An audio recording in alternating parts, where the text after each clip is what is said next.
Okay, alam niyo sa totoo lang, dapat masaya tayo ngayon kasi, ah, alam niyo we are celebrating what God or what Jesus did on the cross 2,000 years ago. Sobrang tagal na 'no? Pero, sige lang Ate Mariel, naka-record na ba 'yan? Pero I just want to say something. Alam niyo ba sa buhay paglilingkod sa Lord, in our life journey, hindi masaya ang buhay basta yung ang buhay niyo lagi masaya tapos wala kayong problema. Anong klaseng buhay yan 'no? Kung wala kang problema, wala kang feeling ng problema. 'Di ba, we are enjoying our quality of life. Tulad nitong mga nag-honor student, bakit kayo naging honor? Because you are being tested, 'di ba, yung sa inyong knowledge and tawag yung capability in your school. And then you are being awarded. Tama? Kasi nga, you are experiencing tawag dito, hardship in your studying, 'di ba? Hindi naman lahat mataas ang grades, hindi naman lahat may magandang o may award, 'di ba? So ibig sabihin, yung mga nangyayari sa buhay natin, mga circumstances, it was really a plan of God para mag-grow tayo. See, alam niyo ba, pagka ang Kristiyano is more on emotion, ibig sabihin, that is the absence of the Spirit of God. Pag tayo more on emotion, more on, sayang hindi ko may post yung picture eh. Um, may nakita ko kasi yung post ni Pops Beloy. Itong si Pops Beloy ay upper class ko sa PBS. Ano tayo music student, pero pastor siya ngayon. And then, ang ganda ng sinabi niya. Sabi niya, laki ka ba sa puna? Alam mo yun, laging, kasi sa akin, sa si JC, laki sa puna ako yan. Maya, napapagalitan ko yan. And then, pag laki ka sa puna, ibig sabihin, you are being stormed by correction, but it help you matured in your life. Tama ba? Ang batang laging napapagalitan, ito yung batang natututo. Ang batang laging sinasaway, ito yung nagkakaroon ng understanding pagdating ng paglaki nila, babaunin nila lahat yan. Tama? Pagka tinaniman mo sila ng mga bagay na maganda, hindi man ito masarap sa pakiramdam, but it will help them grow, di ba, in their life, especially sa our Christian walk. Ang ganda ng sinabi ni Pops Beloy, sabi niya, nagpaalam pa nga ako bago ko pinost. Sabi ko sa kanya, sabi niya, choose your peace. No, doon tayo hinto. Yung iba kasi, iba yung understanding nila ng peace. Tahimik. Alam niyo ba ibig sabihin ng peace? Yung kahit marami kang problema, nakangiti ka. That's peace. Kaya sabi ng Psalms, He is the peace that guards our heart. Si Jesus yon.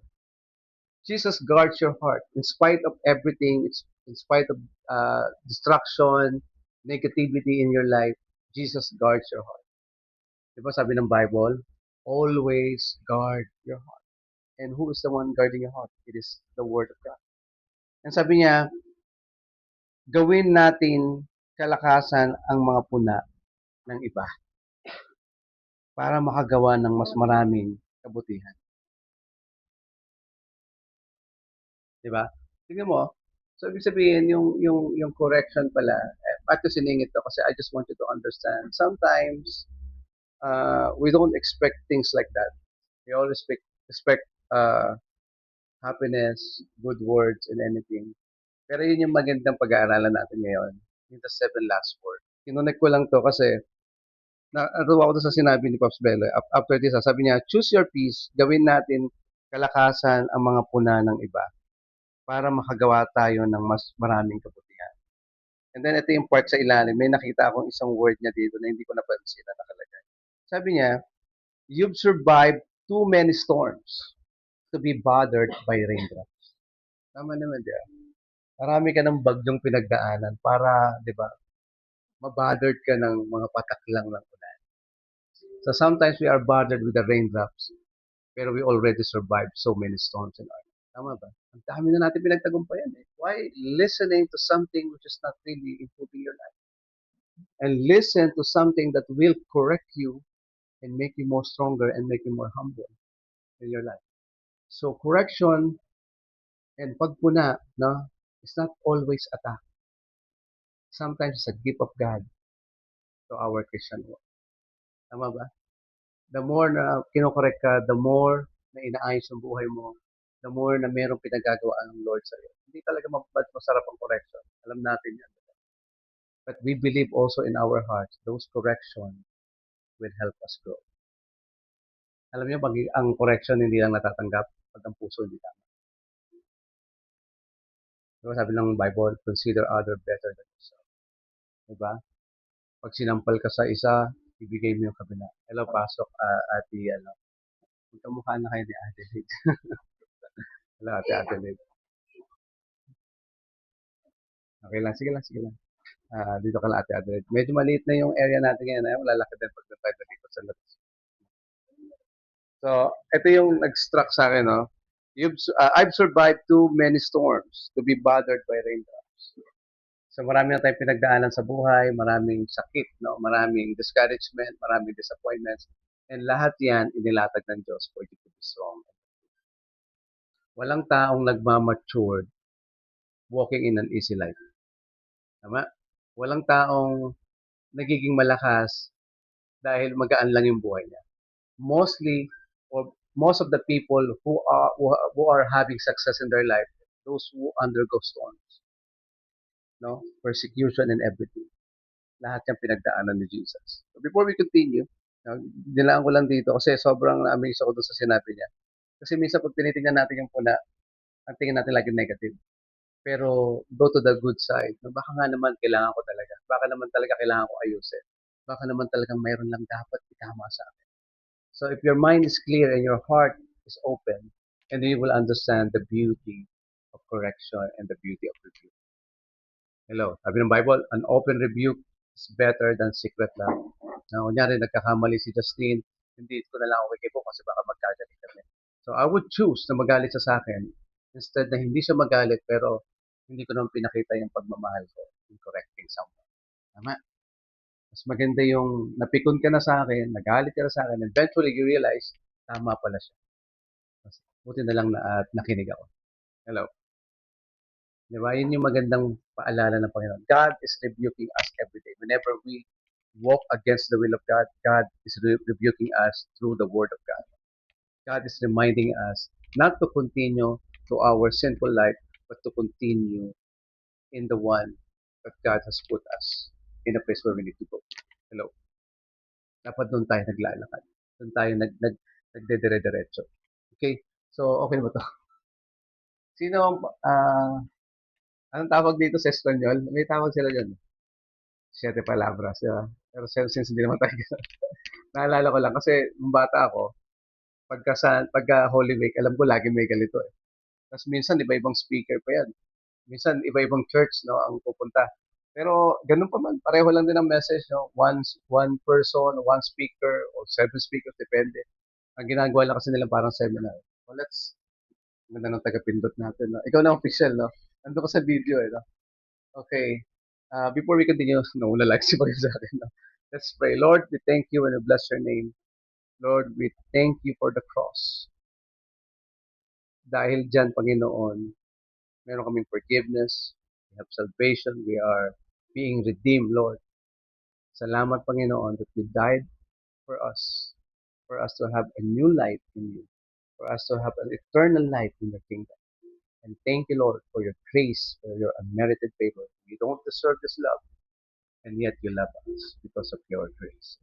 Kaya maraming salamat sa ipopapuri ko sa salamat sa pangalan ni Jesus. Amen. Pwede ko ba usik to? Hirapan akong lumingon. Welcome natin si Ate Adelaide. For a long time. Okay. Balik mo. Yan na ba yung punang word ko? Okay, sige. Sige, next. Okay. So, last words are very important as they reveal the heart of individuals.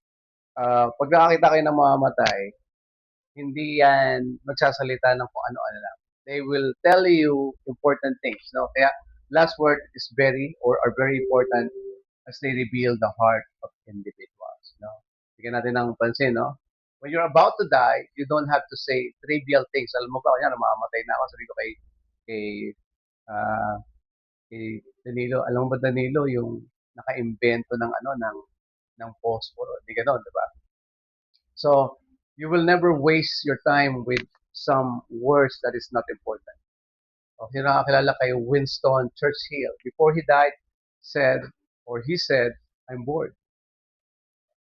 Sa ibang, pag niresearch niyo sa internet, sabi niya, I'm bored in everything.